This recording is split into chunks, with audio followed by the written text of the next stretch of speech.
In today's world where we have literally tons of information found at our fingertips, it can be pretty tough for both parents and children to cope with the large amount of information found online. My name is Roz, and today we're going to learn about how to help our children develop healthy media use habits and be savvy information users. So we have with us a guest today, Dr. Jiow Hee Jhee, a lecturer with Singapore Institute of Technology and a pioneer of the cyber wellness movement in Singapore. He's going to share with us some tips on how to become a digitally savvy parent and help our children cope with the large amount of information we receive every day online. So Dr. Jiow, I'd like to start off with this question.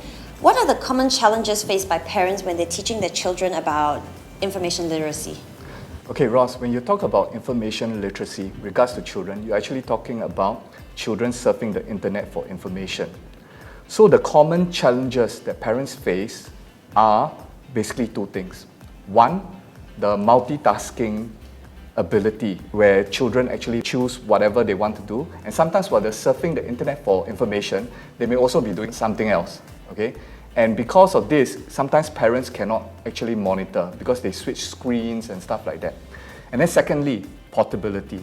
Now with media devices getting smaller and smaller and more portable, kids can actually surf anywhere, okay? And the screen being so small, it's very difficult for parents to even monitor it. Right. So what advice do you have for parents if they have kids who actually, are kind of secretive with whatever they do online? Now, how I overcome that particular challenge in my family was that, wow, when my kid came back and said, wow, Daddy, I need to use the internet.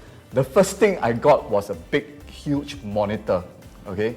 Put it in a public place so that whenever she surfs the internet, I can actually see it. The fact that she knows whatever she sees has been publicly communicated, it kind of put a psychological presence or pressure on her that she needs to watch out for what she surfs. Be responsible for what she's surfing and Yeah. all that. So when parents are guiding their children, how can they teach their children to be discerning about what they find online? I think the first step that parents need to do is establish an understanding with the kid. One that kind of does not condemn the kid whenever the kid brings up situations. I've encountered cases where kids are actually clamped up and they're not share because previously when they tried to share, that they accidentally stumbled onto particular information, or they, out of curiosity, they went into it. The parents came down really hard on them. Yeah. So one thing that parents should do is establish an understanding with the kids. Now, the second thing that parents can do is obviously proactively teach them how to access information. Okay. So one of the things that you can actually use is the acronym coined by National Library Board, S.U.R.E. S.U.R.E stands for source. Check out where this source came from. U stands for understanding the material better. R stands for research. Do your research. Could be other sources, what other people say about particular information. And then E stands for evaluate. Evaluate what you have found, etc. So this is one way that parents can actually guide their kids through. Third point is you can actually reactively be on a lookout for teaching moments.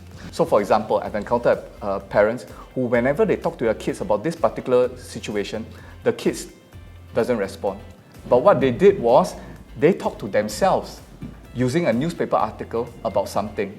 And then the kid hears it and start chipping in into the conversation. Oh, that's very smart. Yeah. So you say it was really important for the parents to build a good relationship with the kids so that the kids trust the parents. How do you make yourself more approachable to these kids so that they will come to you when they have questions? One of the things I try to do is when I message my kids, okay, I try to use the youthful lingo. Like LOL and stuff like that, BRB. all the acronyms and stuff like that. And it takes time. I need to read up, go in Google and find out some of these acronyms. So I try to keep that language similar to what my kids use. Well, I have one last question. Sometimes it's quite hard for even parents to differentiate, to be discerning. So how can they teach the children to be sure with the information they find? Okay, there are so many resources online. What I will recommend is National Library Board has electronic resources. They have books in the library that they go and read up to find out more information, to check with the information that they are receiving. So that's one good place. Parents can even interact with relatives to find out more information to supplement what the kid is learning. So there are information out there that they can look out for. Yeah. Okay, well, I think that was really great advice for all the parents out there. I hope you guys found it useful. Thank you so much for sharing. Thanks, Ross. My pleasure. So for all you guys out there, if you want extra tips on how to be sure, go to this link here below.